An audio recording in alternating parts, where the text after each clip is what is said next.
Good morning students, আশা করি তোমরা সবাই ভালো আছো। এসো আমরা বাটারফ্লাই বই বার করি। ওকে নাও অ্যাক্টিভিটি 15 আমরা এখন অ্যাক্টিভিটি 15 সলভ করব। কি আছে? Here are some doing words. Let's add ed to this. এখানে দেখো কিছু ওয়ার্ডস আছে। কি কি ওয়ার্ডস আছে? Start, work, match, jump. আচ্ছা, স্টার্ট মানে কি? কাজ করা। সরি, স্টার্ট মানে কি? শুরু করা। ওয়ার্ক, ওয়ার্ক মানে কি? কাজ করা। ম্যাচ মানে কি? মেলানো। জাম্প মানে লাফানো। আচ্ছা, স্টার্ট মানে শুরু করা, এটাও তো একটা কাজ। ওয়ার্ক মানে কাজ করা, এটাও কোনো একটা কাজ করা বোঝাচ্ছে। ম্যাচ মেলানো, আমরা কি করি? এ কলমের সাথে বি কলমের বিভিন্ন ওয়ার্ড কি করি? ম্যাচ করি। ম্যাচ মেলানো। জাম্প মানে কি? লাফ দেয়া। তাহলে এগুলো সবগুলোই কি একটা করে ডুইং ওয়ার্ড। ডুইং ওয়ার্ড মানে যে ওয়ার্ডের দ্বারা কোনো কিছু কাজ করা বোঝায়। এই ডুইং ওয়ার্ডগুলোকে কি বলে? আমরা জানি the doing words are called verbs. তাহলে এই ডুইং ওয়ার্ডস গুলোকে আমরা কি বলি? ভার্ব বলি। আমাদের কি করতে বলেছে?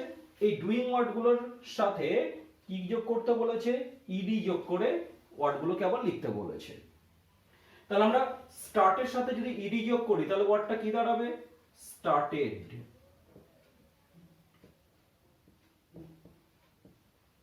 স্টার্ট মানে শুরু করা, স্টার্টেড মানে শুরু করেছিল। ওয়ার্ক, তাহলে ওয়ার্কের সাথে যদি আমরা ইডি যোগ করি তাহলে কি পাবো? ওয়ার্কড। তাহলে ওয়ার্ক মানে হচ্ছে কাজ করা, ওয়ার্কড মানে কাজ করেছিল। ম্যাচ, ম্যাচ মানে মেলানো, তার সাথে ইডি যোগ করলে কি পাবো আমরা? Matched, MATCHED।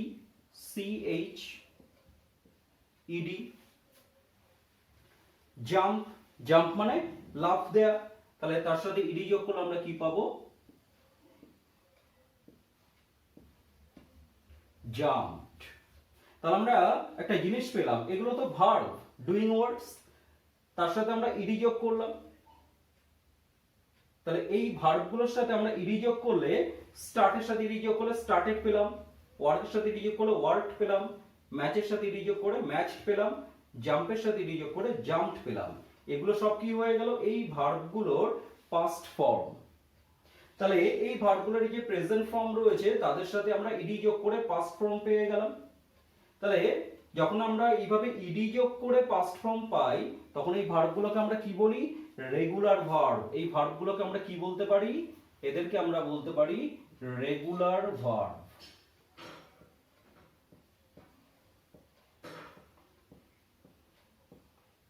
কারণ এই ভার্বগুলোর সাথে আমরা জাস্ট ইডি যোগ করলে কি পেয়ে যাচ্ছি? পাস্ট ফর্ম পেয়ে যাচ্ছি। সেই জন্য আমরা এই ভার্বগুলোকে কি বলবো? Regular verb. Clear? Activity 16. Now we will solve activity 16. কি বলছে? Let's form words from the jumbled letters. এখানে দেখো কিছু জাম্বলড লেটার আছে। কি রয়েছে? কিছু জাম্বলড লেটারস, অর্থাৎ কিছু লেটার এলোমেলো ভাবে দেয়া আছে। The first letter and the last letter of the word are given. কি করা হয়েছে? এই যে জাম্বলড লেটারগুলো সাজালে যে ওয়ার্ডটা তৈরি হবে সেই ওয়ার্ডের ফার্স্ট লেটার আর লাস্ট লেটারটা আমাদের দিয়ে দিয়েছে। আমাদের কি করতে হবে? মাঝে কোন কোন লেটার হতে পারে এখান থেকে সেটা সাজিয়ে নিয়ে এখানে লিখতে হবে। তাহলে এইভাবে এই জাম্বলড লেটারগুলো দিয়ে আমাদের মিনিংফুল ওয়ার্ড তৈরি করতে হবে, অর্থাৎ অর্থপূর্ণ শব্দ তৈরি করতে হবে। তাহলে এক নম্বরে কি রয়েছে? TFTTREBLYU। এগুলো সাজালে যে আমরা ওয়ার্ডটা পাবো তার ফার্স্ট লেটার কি হবে? বি, আর লাস্ট লেটার কি হবে? ওয়াই। তাহলে দেখো এটাকে আমরা সাজালে একটা ওয়ার্ড পাই না? বাটারফ্লাই মানে প্রজাপতি। তাহলে বি আছেই, তাহলে butterfly, BUTTERFLY।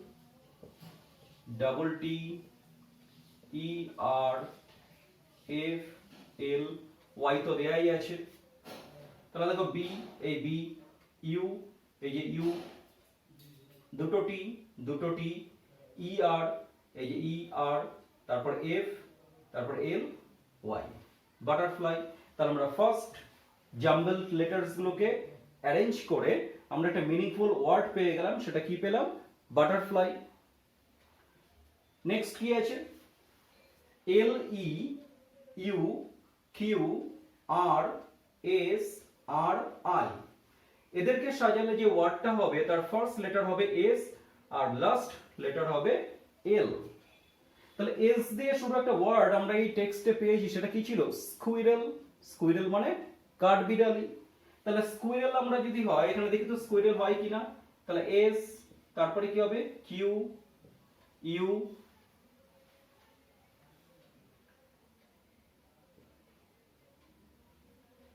S Q U, তারপরে আই, তারপরে ডাবল আর ই এল।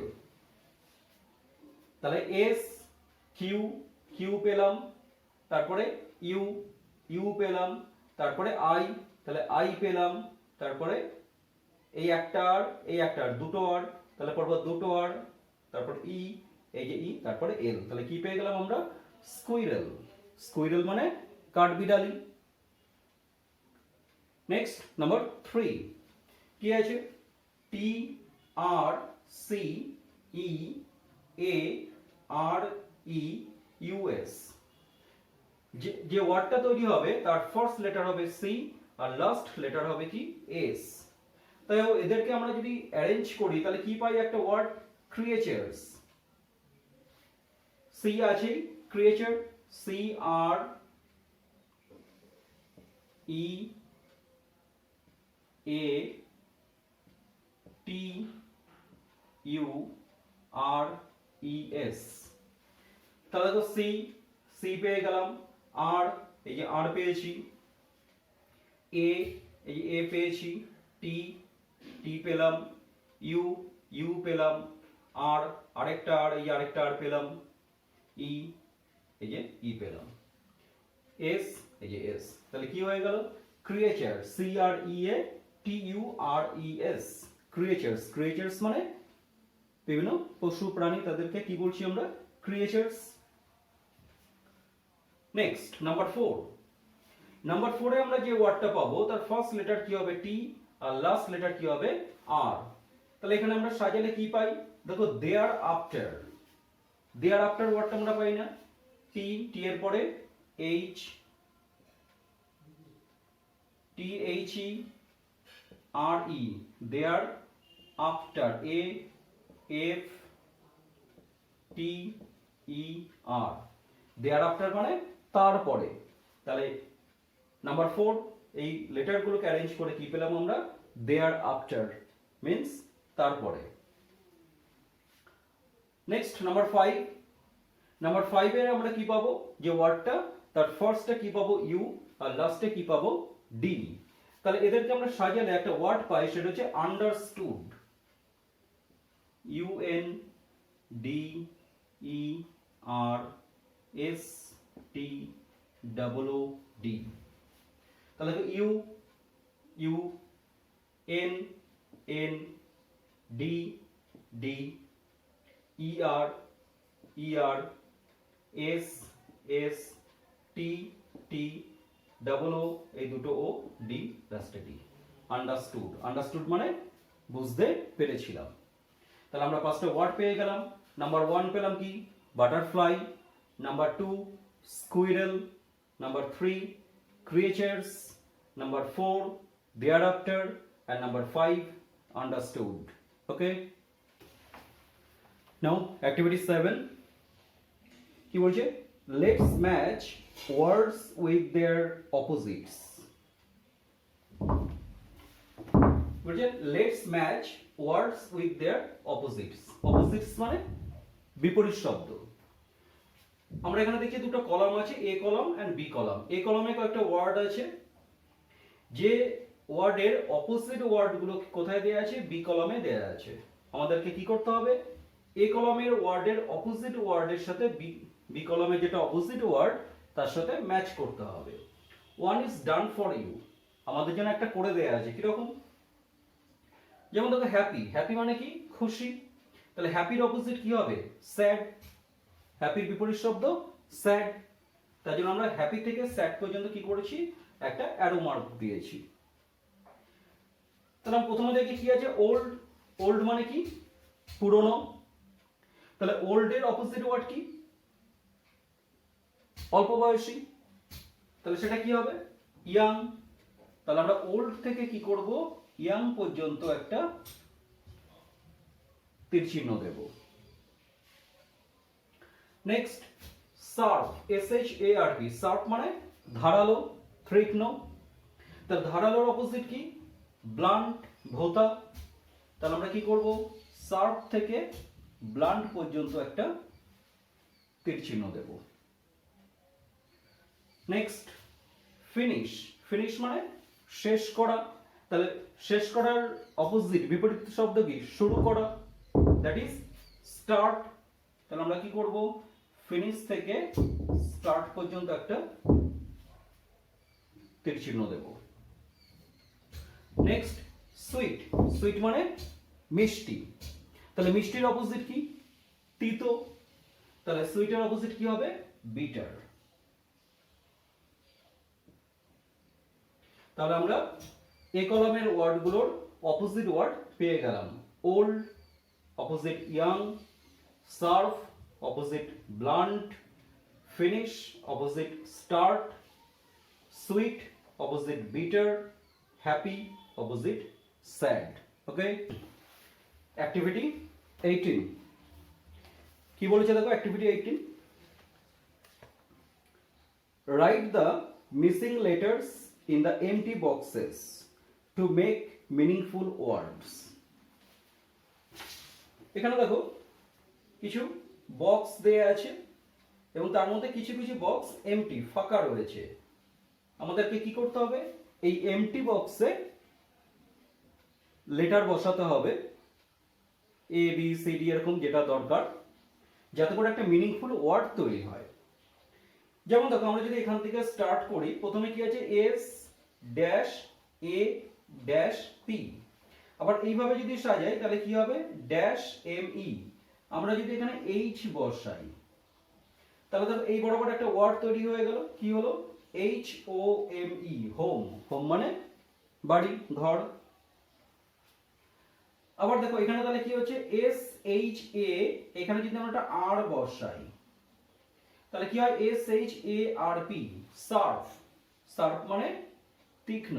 তাহলে এখানে আমরা কি বসালাম? আর। এখানে কি বসালাম আমরা? H।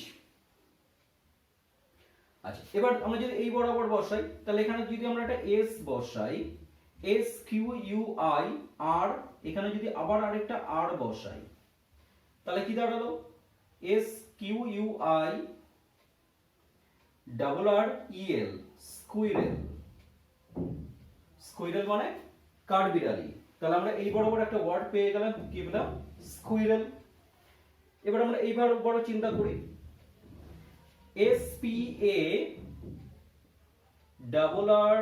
SPARROW, Sparrow. স্প্যারো মানে কি? চড়ুই পাখি। তাহলে এখানে একটা কি বসালাম? দুটো আমাদের ফাঁকা বক্স ছিল, বাক্স ছিল, সেখানে দুটো আর বসালাম। আচ্ছা, এখানে তাহলে আমরা কি বসাতে পারি? এখানে যদি আমরা H বসাই তাহলে কি দাঁড়ালো? HURRY, হাড়ি। হাড়ি মানে ব্যস্ততা, দ্রুততা। আবার দেখো এখানে তাহলে আমরা কি বসাতে পারি? HONEY, হানি। হানি মানে কি? হানি মানে মধু। আচ্ছা, এখানে আমরা কি পাবো? এখানে যদি আমরা S বসাই তাহলে কি ওয়ার্ড পেয়ে গেলাম? এখানে আমরা সুইট। সুইট মানে মিষ্টি। তাহলে আমরা এই বক্সটাকে কি করলাম? ফিল আপ করে ফেললাম। তাহলে আমরা কিছু মিনিংফুল ওয়ার্ড পেয়ে গেলাম। যেমন এখানে পেলাম SHARP, শার্প। শার্প মানে তীক্ষ্ণ। এই বরাবর একটা ওয়ার্ড পেলাম HOME, হোম। হোম মানে বাড়ি। এই বরাবর আরেকটা ওয়ার্ড পেলাম SQUIRREL, স্কুইরেল। স্কুইরেল মানে কাঠবিড়ালি। এই বরাবর আমরা আরেকটা ওয়ার্ড পেলাম, কি পেলাম? SPARROW, Sparrow. স্প্যারো মানে চড়ুই পাখি। আচ্ছা, এই বরাবর একটা ওয়ার্ড পেলাম, কি পাচ্ছি? HURRY, হাড়ি। হাড়ি মানে দ্রুততা, ব্যস্ততা। এই বরাবর একটা ওয়ার্ড পেলাম, কি পেলাম? হানি, HONEY, হানি। হানি মানে মধু। আর এই বরাবর একটা ওয়ার্ড পেলাম, সেটা হচ্ছে সুইট, SWWT, সুইট। সুইট মানে মিষ্টি। ওকে, okay, now activity 19. But before activity 19 we will learn something. দেখো, look at the following sentences. এখানে দেখো কিছু সেন্টেন্স দেয়া আছে। এই নম্বরে কি দেয়া আছে? আমরা বোর্ডে লিখি কি দেয়া আছে।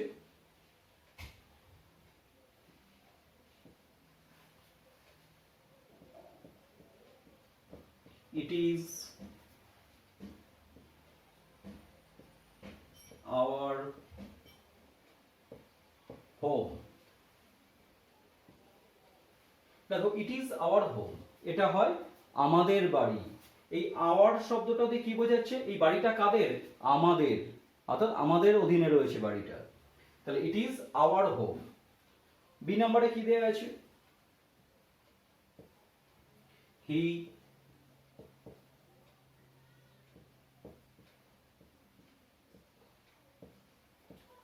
stopped his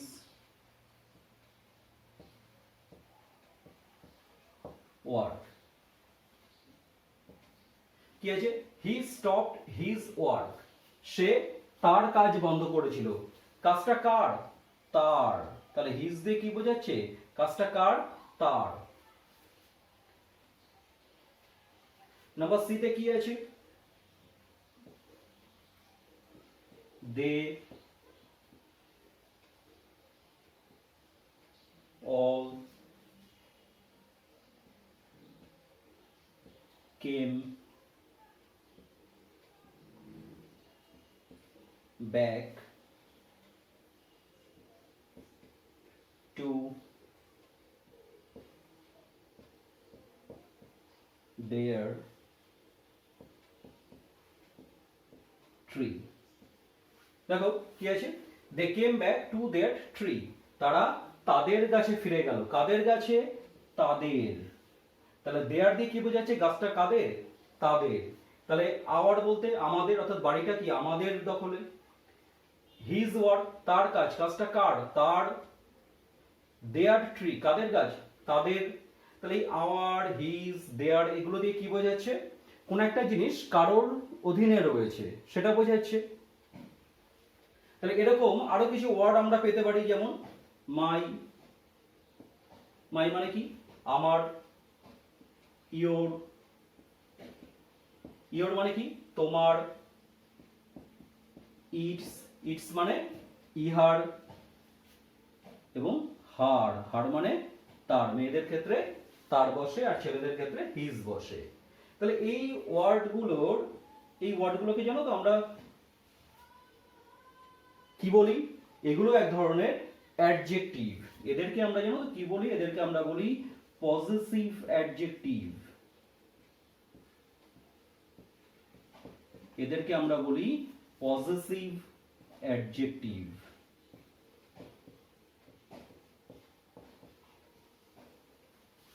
তাহলে এই our, his, their, my, your, its, her এই ওয়ার্ডগুলো দিয়ে কি বোঝাচ্ছে? কোন একটা জিনিস কারোর অধীনে রয়েছে বোঝাচ্ছে। আর এই ওয়ার্ডগুলোকে আমরা কি বলবো? এদেরকে আমরা বলবো পজেসিভ অ্যাডজেক্টিভ। ওকে, নাও লেট আস সলভ অ্যাক্টিভিটি 19।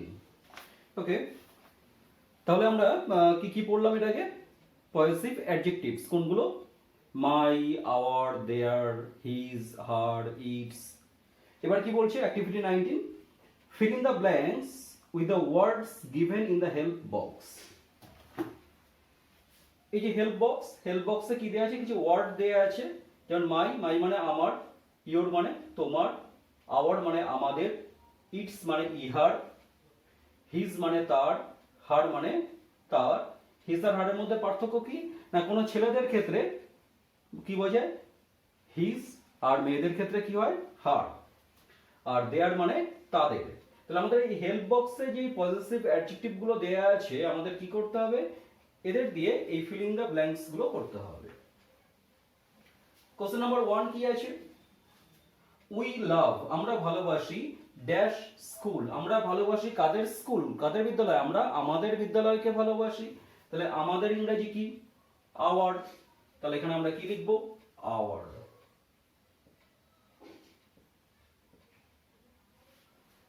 হয়ে গেল question number 1 next number 2 he does সে করে ড্যাশ ওয়ার্ক হিমসেলফ সে কি করে সে নিজের কাজ করে তাহলে সে করে তাহলে তার নিজের কাজ তাহলে তার কাজ তাহলে কি হবে তাহলে হিজ হবে এখানে হি আছে এজন্য আমরা কি লিখলাম হিজ সে করে তার নিজের কাজ সে নিজের কাজ করে next Rony plays with Rony খেলা করে কার সাথে খেলা করে তার ভাইয়ের সাথে রনি কি মেয়েদের নাম তাহলে রনি তার ভাই তার অর্থে তাহলে এখানে কি লিখবো her Roni plays with her brother Roni তার ভাইয়ের সাথে খেলা করে নেক্সট নাম্বার 4 দ্য স্প্যারোস চড়ুই পাখি স্কুইরেলস কাঠবিড়ালি অ্যান্ড বাটারফ্লাইস এবং প্রজাপতি লেফট ছেড়ে চলে গেছিল ড্যাশ ট্রি কি ছেড়ে গেল তাদের গাছটা তাহলে তাদের ইংরেজি কি দেয়ার THEIR তাহলে এখানে আমরা কি লিখব THEIR their tree next number 5 I do আমি করি কি করি মাই ক্লাস ওয়ার্ক ডেইলি আমি আমার ক্লাস ওয়ার্কটা প্রতিদিন করি তাহলে আমার ইংরেজি কি মাই তাহলে এখানে কি লিখব মাই তাহলে I do my class work daily next number 6 a tree একটা গাছ ক্যান মেক একটা গাছ তৈরি করতে পারে কি তার নিজের খাবার গাছের ক্ষেত্রে কি হয় গাছের ক্ষেত্রে হয় হচ্ছে ইটস তাহলে এখানে কি লিখব ITS a tree can make its own food তাহলে আমরা এই হেল্প বক্স থেকে এই পজিটিভ অ্যাডজেক্টিভ গুলো দিয়ে আমরা ফিল ইন দ্য ব্ল্যাঙ্কস করে ফেললাম okay so activity 19 is complete okay students now it is rhyme time তাহলে এখন আমাদের এটা রাইমস পড়ার সময় তোমরা সবাই এই পৃষ্ঠাটা বার করে ফেলো আমার সাথে সাথে তোমরাও রাইমসটা কিন্তু পড়বে now let's start trees trees trees trees home of bees home of seeds trees trees home of bees next trees trees home of bees home of birds trees trees home of bees আজ তাহলে এই পর্যন্তই আবার তোমাদের সঙ্গে পরের দিন দেখা হবে বাকি অ্যাক্টিভিটিগুলো নিয়ে thank you trees trees home of bees trees trees home of flowers bring showers trees trees home of bees okay you will recite the rhyme again and again now we come to the next page চলো আমরা এবার পরের পেজে চলে আসি আমরা একটা নতুন জিনিস করি এখানে তোমাদের একটা কাজ দেব আমি কি করতে বলেছে এখানে দেখো কি বলছে plants give us medicines plants আমাদের গাছ আমাদেরকে কি দেয় ওষুধ দেয় আমরা যে বিভিন্ন রকমের ওষুধ পাই সেই ওষুধের একটা বড় উপাদান আমরা কোথা থেকে পাই গাছের থেকে পাই we can find such plants around our house আমরা আমাদের বাড়ির চারপাশে এরকম অনেক গাছ পাই যে গাছ থেকে কি হয় ওষুধ তৈরি হয় and school বাড়ি বা আমাদের বিদ্যালয়ের চারপাশেও এরকম অনেক গাছ আমরা পাই let's make a chart by pasting the leaves of 5 such plants on sheet of paper আমাদের কি করতে হবে এরকম একটা সাদা পৃষ্ঠা নেবে সাদা পৃষ্ঠাটার উপর আমাকে কি করতে হবে এরকম 5টা গাছ যে গাছগুলো আমাদের উপকারে লাগে যেমন তোমাদের একটা বলে দিই তুলসী গাছ বাসক পাতা গাছ এই গাছগুলিকে তুলসী পাতা কি করি আমরা তুলসী পাতার রস খাই বাসক পাতার রস খাই কাশি হলে এগুলো কি হয় তাহলে আমাদের ওষুধ হিসাবে কাজ করে। তাহলে এরকম 5টা গাছ তোমাদের কি করতে হবে, খুঁজতে হবে। খুঁজে তোমরা কি করবে, প্রথমে সেই গাছগুলোর থেকে একটা করে সুন্দর দেখে একটা পাতা ছিঁড়ে আনবে। ছেঁড়ার পর কি করবে, সেই পাতাটাকে খুব ভালো করে জল দিয়ে ধোবে। জল দিয়ে ধোয়ার পর সেই পাতাটাকে ভালো করে শুকাবে, কিছুর মধ্যে রেখে, একটা পেপারের মধ্যে রেখে, রোদের মধ্যে রেখে কি করবে, ভালো করে সেটাকে শুকাবে। যখন পাতাটা পুরো শুকিয়ে গেল, তখন আমরা কি করব, এরকম একটা সাদা পৃষ্ঠা নেব। সাদা পৃষ্ঠার এই বাপাশে কি করব, সেলোটেপ দিয়ে আমরা সেই পাতাটাকে আটকে দেব। আটকে পৃষ্ঠার ডান পাশে যে ফাঁকা জায়গা থাকবে, সেখানে আমরা কি করব, সেই গাছটার নাম লিখব। এইভাবে 1 2 3 4 5 এইভাবে আমরা 5টা গাছের পাতা কালেক্ট করব। পাতাগুলোকে ধোবো, ভালো করে শুকাবো, শুকিয়ে তারপর সেলোটেপ দিয়ে পৃষ্ঠার মধ্যে আটকাবো। দিয়ে প্রত্যেকটা গাছের পাশে পাশে তাদের যে গাছ থেকে সে পাতাটা পেয়েছি সেই গাছের নামটা আমরা লিখব। তাহলে তোমরা সবাই এই প্রজেক্ট ওয়ার্কটা করে ফেলবে। করার পর তোমরা তোমাদের বড়দেরকে, টিচার্সদেরকে অবশ্যই দেখিয়ে নেবে, মনে থাকবে। তাহলে এই কাজটা তোমাদের থাকলো, তোমরা এই কাজটা করবে। ওকে, বাই।